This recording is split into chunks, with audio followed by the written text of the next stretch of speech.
Yeah, good morning. Thanks Great for having to me. see you. So let's talk about immigration. That's obviously the big priority Of here. course. I want to get a clear picture of where you stand on this. The president-elect campaigned on mass deportations.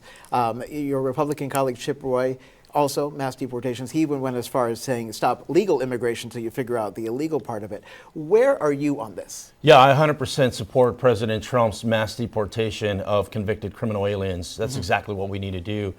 Several months ago, I met with Vivian Rodriguez, which is a police officer here in San Antonio that was shot in the line of duty by a Venezuelan national. So these criminal elements, they're everywhere. They're here in San Antonio as well. I've been working with the Bexar County Sheriff's Department to get them an intel center at the jail.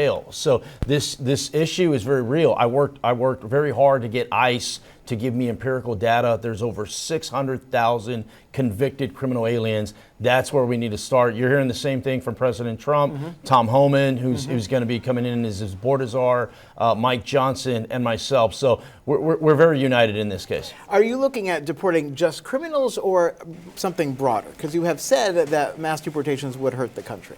I have said, look, you have to start with the people that are convicted criminals, right? I mean, anyone that breaks the law, you can't allow lawlessness to happen. There has to be some enforcement of laws. But if you're going to start, wouldn't you want to start with the murderer and the rapist, right? And so that's where I'm looking at, because that's going to be tough enough. I want us to make sure our communities are safe. We deserve that, not only here in San Antonio, but across the country. That doesn't just happen. Lots of people like to talk about what we're going to do. Yeah. It's much more difficult to put, all these resources together. One of the things that I've been pushing for is you have to include local, state, and federal law enforcement. They all have to come together and actively go out and tackle this problem. You can't just wish for it to happen. You can't just hope for it to happen. And you can't be distracted with the bigger issue. Immigration is a very hot topic. Hot button topic. You can't be distracted with other things. We focus on criminal, convicted illegal aliens, and nothing but good can happen. I want to talk about DACA, people brought to this country illegally as children, about 90,000 in that program in Texas.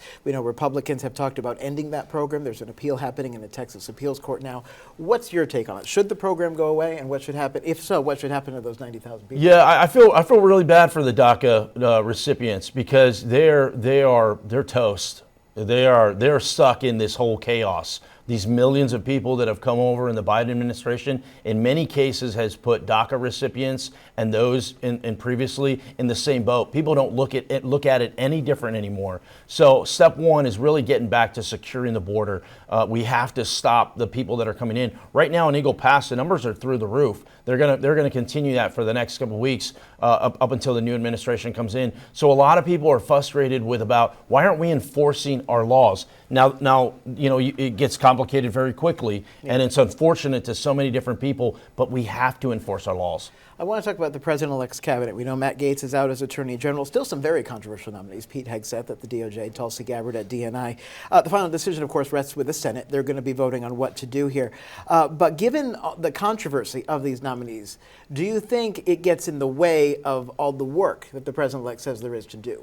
It's pretty simple. The President of the United States deserves to choose his cabinet. And in the Constitution, the Senate is there to advise and consent and then to confirm that cabinet. And they're going to vet them. I joke as a House guy, it pains me to say this, that the Senate is going to do its job and properly vet and make sure that not only the president, but our country gets the right people in those spots. But the sooner we can do that, the better. On the House side, we have work to do. We've got the National Defense Authorization Act. Here in San Antonio, we have some things in there that's going to improve Lackland Air Force Base. That's important to get over the finish line. Farm Bill, we have a lot of farmers in and around this area. They've been crushed by drought, so we got to get that Farm Bill over the finish line. And then the budget ends on December 20th.